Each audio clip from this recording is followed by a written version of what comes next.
Basaseredoti biyegura Imana, urubyiruko. Ijambo ni impano ikomeye Imana yahaye umuntu, no kugira ngo twumve ijambo ry'Imana icyo ari cyo bisaba kumva ijambo ubwaryo mu bwenge bwacu no mu myumvire yacu, ijambo icyo ari cyo. Mu biremwa byose tubona hano ku isi, umuntu wenyine niwe wahawe impano y'ijambo, ibindi biremwa bidafite. Umuntu rero waremwe mu ishusho ry'Imana, Imana ariyo soko y'ijambo nyakuri, ijambo ryuzuye ry'ukuri. Mu ijambo ry'umuntu tubonamo ishusho y'ijambo icyo ari cyo. Iyo umuntu akubwiye ijambo nyajambo atari ukuvuga, abantu bashobora kwicarana muri taxi bakava hano bakagera Huye. Muri iki gihe imvura yarabuze, impeshyi ibanza itangiye kare, ariko hamwe na hamwe iragwa, ntabwo aragira icyo akubwira. Ariko iyo umuntu akwibwiye ndi kanaka Kicukiro, nkora ahangaha, cyangwa se ndangije kaminuza, ndi mu mwaka, utangira kumenya uwo ari we, ku buryo noneho ushobora no kugera ku kuganira. Ijambo nyajambo rero umuntu agusangiza ubuzima bwe, agufungurira umutima we, akwinjiza mu buzima bwe, mugasangira ubuzima. Niko kuganira kw'ijambo. Niyo mpamvu ikinyoma, umuntu aje akakubwira ibinyoma gusa, birakomeretsa, birababaza, kubera yuko ni icyuka, nta kintu kirimo aba yakubwiye. Ijambo rero ni ubwo buryo bwo kugira ngo umuntu asangire ubuzima n'undi, bahuze ubuzima. Imana rero niyo soko y'ijambo nyakuri. Ijambo rya muntu akaba ari ishusho y'ijambo ry'Imana, ariko uko umuntu agenda yunganirwa n'ijambo ry'Imana, niko agenda n'ijambo rye rigira agaciro. Nko mu isengesho, burya gusenga dukoresheje ijambo ry'Imana ni isengesho riba rifite agaciro gakomeye. Yezu Kristu yamaraga igihe kirekire asenga, abigishwa baramubaza batari kumwigisha, natwe twigishe gusenga. Aduhishurira isengesho rya Dawudi mu ijuru. Ni urugero rwo gusenga twifashishije ijambo ry'Imana. Biriya ndakuramutsa Mariya ni ijambo ry'Imana. Bikira Mariya ahishurirwa umugambi w'Imana, marayika Gaburiyeli amutumwe ku n'Imana, akavuga ati ndakuramutsa Mariya, wahebuje abagore bose umugisha. Ni ijambo ry'Imana tuba dukoresha. Abiyeguriye Imana n'abasaseredoti bavuga isengesho riherekeza umunsi bifashishije Zaburi. Ni ijambo ry'Imana twifashisha gusenga, ku buryo riha agaciro n'ijambo ryacu kurusha isengesho umuntu avuze mu bitekerezo bye no mu myumvire ye, ari umwana cyangwa se ari umuntu mukuru, ari umuntu ujijutse cyangwa se umuntu utajijutse cyane. Mu isomo rya mbere twumvise umuhanuzi Ezekiyeli atubwira uko yahuye n'ijambo ry'Imana, cyangwa uko yamenye ijambo ry'Imana. bikadufasha kumva neza uruhare rw'ijambo ry'Imana mu buzima bwacu. Mbere y'uko Imana imutuma, yamuhaye ijambo ryayo nk'ifunguro muri kiriya kimenyetso cy'ibyanditswe bitagatifu, ati tamira urye. Aratamira yumva riryoshye. Ijambo ry'Imana ni ijambo ry'ubuzima, ubuzima bw'iteka, ariko kandi ni ubuzima dutangira kubakira hano ku isi, ubuzima bw'Imana, ku bwa batisimu, ku bw'ijambo ry'Imana, ku bw'amasakaramentu. Ni ubuzima dutangira kubaka hano, nk'uko ubuzima busigasirwa n'ifunguro kugira ngo bushobore kubaho no gukura. Ijambo ry'Imana ni ifunguro rikomeza kubungabunga ubuzima bw'umuntu bwa roho. Nk'uko umuntu arya ifunguro akaryoherwa ndetse afite apeti, amafunguro ariye akajya mu nda, akaba digestion, umubiri ukayahinduramo ibice biwugize, amaraso n'umubiri muri rusange, bikamuha imbaraga, bigatuma ubuzima bwe bukomeza gusagamba, gukura no gukomera. Ni nako rero n'ijambo ry'Imana iyo turyakiriye muri urugero rwiza Imana yahaye Ezekiel umuhanuzi, ijambo ry'Imana ribungabunga ubuzima bwacu bwa roho, ubuzima bwacu bw'Imana, ubuzima bw'iteka burusha imbaraga urupfu, rikaduha imbaraga z'urukundo rw'Imana, tugasabana n'Imana, imbaraga z'urukundo zituma tubana neza n'abavandimwe, urukundo rwa kivandimwe, imbaraga z'ijambo ry'Imana, nk'uko umuntu afungura bigatuma hari indwara yirinda, kuko ifunguro ryigizayo rimuha ubudahangarwa bw'umubiri, rikigizayo ibibangamira ubuzima. Ni nako n'ijambo ry'Imana naryo riduha ubudahangarwa bw'indwara za roho, icyaha n'ibindi byose bibangamira ubuzima bw'urukundo rw'Imana n'urwa kivandimwe mu mubano wacu n'abandi. Iyo umuntu yakira ijambo ry'Imana kandi rimuha ubuzima, agatungwa naryo, akabaho ku bwaryo, ari ishusho nziza, imaje nziza Yesu aduha, ati ndi umuzabibu, mwebwe mukaba amashami yanjye. Uko ishami ridashobora kubaho ridashamikiye ku muzabibu, ishami ridashobora kubaho ridashamikiye ku giti, ni nako namwe mumeze. Ndetse noneho kwera imbuto bisaba yuko riba rishamikiye ku muzabibu, kugira ngo ubuzima bw'umuzabibu burisakaremo, noneho bwere n'imbuto muri rya shami. Natwe rero niko tumeze. Ijambo ry'Imana rituma dukomera kuri Kristo, ubuzima bwe bukadusakaramo kandi bukera imbuto z'urukundo.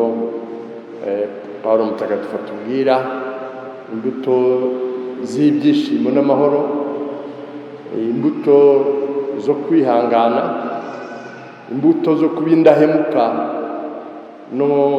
n'imico myiza, imbuto kugira ubuntu no kumenya kwifata umuntu ntatwarwe n'ibimuyobye, kwicisha bugufi ni imbuto zera kuri ubwo buzima zikagaragara zikera mu buzima bwacu, mu mubano wacu n'Imana no mu mubano wacu n'abantu. Uwo muntu rero wakira ijambo ry'Imana ababona ubuzima ku bundi buryo, ababona abantu n'ibintu ku bundi buryo nk'uko Imana ibibona. Iyo umuntu areba n'amaso y'urukundo rw'Imana abona ibintu ku bundi buryo. Abongereza baravuga ngo love is blind. Nuko ubibona, nuko umuntu urebana amaso y'urukundo aba areba icyiza kurusha ikibi. Ntabwo iyo ureba umubyeyi wawe niyo ashaje ntabwo ushobora kwemera cyangwa wavuga ko umubyeyi wawe ari mubi wamuhitamo, ntabwo mwakumvikana. Bajya bavuga nyine iyo umuntu yabengutse umusore cyangwa inkumi afite igihanga, abandi bavuga bati ni mubi afite igihanga, ariko we akavuga ati ntabwo ari igihanga, ni inyinya njyewe niyo mbona. Uko kubona abantu ku bundi buryo barebana urukundo, ibintu kubibona ku bundi buryo, n'ubuzima kubona ku bundi buryo ufite amizero, nibyo ijambo ry'Imana riduha. Nibyo rero Pawulo mutagatifu atubwira, cyangwa duhereye no ku ivanjiri Yezu agira ati ntimugashakire ubukungu hano munsi, aho dusimba n'imungu byonona, aho abajura baca ibyuho bakiba, ahubwo mwizigamire ubukungu mu ijuru, aho dusimba n'imungu bitonona, aho abajura badaca icyuho ngo bibe. Kandi aho ubukungu bwawe buri niho n'umutima wawe uzaba uri. Muri iyi si nyine ubona ko abantu iyo tuvuze ubukungu batekereza ibintu, kandi kuko ugasanga nicyo kintu kiza imbere mu buzima bwe, nayo mpamvu ibintu bibi kigirwamana. Yezu aravuga ati ntushobora kuba umugaragu w'abashoboja babiri, ugomba guhitamo umwe. Ntushobora kuba umugaragu w'Imana n'umugaragu wa bintu, kuko ibintu ubukungu bw'ibintu butwara umuntu akaba Imana atagishobora kuyiha umwanya. Byaba amahitamo, akaba yahitamo ibintu, akaba yahemuka, akaba yakora amakosa, yakwiba, yagambana kubera ibintu. No mu miryango abantu ubundi abavandimwe bakagombye gukundana, ariko ugasanga ibintu birabateranyije, ubuvandimwe bwabo babishyize ku ruhande, ibintu nibyo bareba. Kubaha Imana no kudahemuka babishyize ku ruhande. Nibyo rero kugira ngo umuntu agere kuri iyi ntambwe, nuko rya jambo ry'Imana riba ryaramuhinduye, akabona ubuzima ku bundi buryo, yashyira ku munzani akabona ko gukunda Imana no kubaha Imana ari byo biza imbere y'ibintu. Abihaye Imana bagira amasezerano y'ubukene, ni ukuvuga ngo bahitamo bakavuga bati ubukungu bwanjye bwa mbere ni Imana, ibindi biza mu mwanya wa kabiri, n'ibintu nzabikoresha mu guhereza Imana, ariko amahitamo ni Imana mbere na mbere, ibintu bikaza mu mwanya wa kabiri. N'umuntu ufite urukundo, ikintu cya mbere cyiza ni umuvandimwe we, mbere y'uko atekereza ibintu. Kugira ngo rero umuntu abone ibintu kuri ubu buryo, nuko nyine rya jambo ry'Imana riba ryagiye rimubuganizwamo, rimuha umurongo w'ubuzima abaho ku bwaryo. Pawulo Mutagatifu niwe wavugaga ati, ubu si jyewe uriho, ni Kristo uriho muri jye. Ubu ndiho ku bwa Kristo. Ijambo ry'Imana rero natwe rituma dushobora kubaho ku bwa Kristo. Ubukungu bwo mu ijuru ni ukwizigamira kuri konte y'urukundo, ibikorwa by'urukundo, ku buryo impano zawe, ubwenge bwawe, imbaraga zawe, igihe cyawe n'umutungo wawe ku isi ubikoresha mu guhesha Imana ikuzo no kugirira akamaro abandi ubahereza. Ni nacyo Imana yabiduhereye. Imana yaturemeye kuyikunda no kuyisingiza. Iyo dukora ibikorwa by'urukundo, mbere na mbere Imana ubwayo bihesha icyubahiro, irabishima, ikaduha umugisha. Kandi n'abo tugiriye neza bashimira Imana bakayisingiza. Umunyarwanda bivuga neza ati, ngize Imana mpura na kanaka. Kanaka ni Imana y'u Rwanda. Ku buryo rero Imana icyo gihe tuba turi mu gusohoza ubutumwa bwacu, kandi tuba turi mu kwizigamira ubukungu bw'ijuru, aho impungu itagera ngo yonone, aho abajura badashobora kugera. Ni abakurambere nka Mutagatifu Kirisositomu yaravugaga ati, ibikorwa by'urukundo, gufasha abavandimwe, kubitangira ni nko kuvunjisha umutungo wawe hano ku isi ukawuvunjamo umutungo w'ijuru. Iyo ugiye muri Amerika ugapfunyika amanyarwanda, amafaranga y'amanyarwanda, uzicwa n'inzara, ntawe uzayakira, ntabwo akora. Noneho ukavuga uti, ubwo ngiye muri Amerika amafaranga yanjye reka nyavunjemo amadolari, niyo nzakoresha hariya. N'ijambo ry'Imana rero ridufasha kumenya kuvunja ibikorwa byacu, kubivunjamo ibikorwa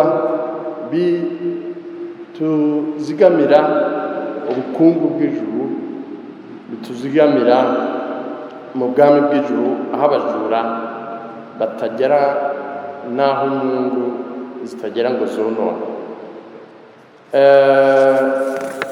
Pawulo Mutagatifu wabanje kumenya Kristo nk'umuntu mu bwenge bwe, yabyirutse bavuga, yumva Yezu w'i Nazareti w'umuhanuzi, ariko abafarisayi bamubwira bati, ibyo yigisha bihabanye n'ibyanditswe bitagatifu, arayobya abantu, ndetse bamutanga, aricwa. Hanyuma yumvise abakomeza kwigisha inyigisho ze, abamwemera, ahagurukira kubatoteza no kubarwanya, kugeza umunsi yahuye na Yezu wajya i Damasiko gufunga abantu, abakristo bariyo. Amaze gufungisha ab'i Yerusalemu bose, yashoboye kumenya harokotse abamwihisha, abashoboye kumwihisha. Mu nzira rero ahuye na Kristo, amenye Kristo, amenye ijambo ry'Imana, ijambo wigize umuntu, nibwo yatangiye kubona ubuzima ku bundi buryo. Nibwo yatangiye kubona abantu ku bundi buryo, abona abakristo ku bundi buryo bw'amaso y'ukwemera urukundo rw'Imana. Anatangira no kureba abafarisayi n'abigisha amategeko, nabo ababona muri urwo rumuri rw'ukwemera ijambo ry'Imana n'urukundo rwayo. Nibyo rero atubwira ati, nicyo gituma kuva ubu ngubu nta muntu n'umwe tukimenya ku buryo busanzwe, yewe ubu ngubu umuntu mubona ukundi, mubonamo umwana w'Imana ikunda, mubonamo umuvandimwe niyo yangirira nabi cyangwa andwanya kubera yuko atanyumva, yewe mubona ukundi, mubonamo umuvandimwe duhuje umubyeyi Imana Data, mubonamo umuvandimwe muri Kristo, mubonamo umuntu uri mu mwijima ukeneye urumuri nawe. Nibyo rero avuga ati ubu nta muntu tukimenya ku buryo busanzwe, ndetse na Kristo niba twarigeze kumumenya ku buryo bw'abantu, ubu ntitukimumenya dutyo. Bityo umuntu wese uri muri Kristo yabaye ikiremwa gishya, ntakiri wa wundi. Sawulo yahindutse Pawulo, byose biva ku Mana yo yiyunze natwe ikoresheje Kristo. Sawulo avugaga ati jyewe narwanyije Imana, natoteje wa Kristo, narabafungishije, narabicishije, yari akiri muto, baravuga bati wowe uracyari umwana, sigarana ibishura byacu bagiye gutera amabuye Stefano ngo bamwice. Bigomba kuba ari n'ikintu cyamukoze ku mutima buhoro buhoro kikagenda kimuhindura. Ati rero nyuma dushinga umurimo w'ubwiyunge, ubu rero duhagarariye Kristo ku buryo Imana ubwayo ariyo ibahamagara ari twikoresheje ngo namwe mwiyunge n'Imana. Ati rero ngaho turabinginze mu izina rya Kristo, nimwemere mwiyunge n'Imana. Ngubu ubuhamya rero bw'umuntu wakiriye ijambo ry'Imana, ubu ngubu umurikiwe naryo kandi ubaho ku bwaryo. Ijambo ry'Imana rero ni ahangaha riganisha, niho ritugeza ku mubano mwiza n'Imana, kandi n'umubano mwiza mu bavandimwe mu buzima bwacu. Ni nabwo bukungu bw'ijuru, ubukungu bw'urukundo n'ibyishimo. Kandi uko urukundo ruba rwinshi bikomeye, ni nako n'ibyishimo bingana. Igipimo cy'ibyishimo umuntu agira kiba kijyanye n'igipimo cy'urukundo afite.